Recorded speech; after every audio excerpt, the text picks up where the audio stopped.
मचाता दा मिखानी गला का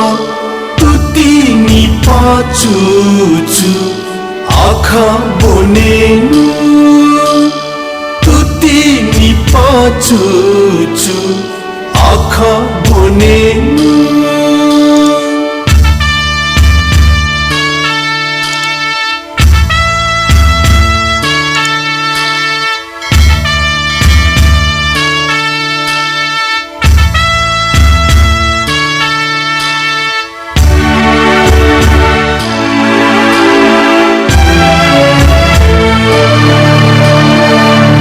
नानी हो उठा दुबै आँखा खोला ए नानी हो उठा दुबै आँखा खोला खुट्टा दारू टेका पढ्न लौहिडा खुट्टा दारू टेका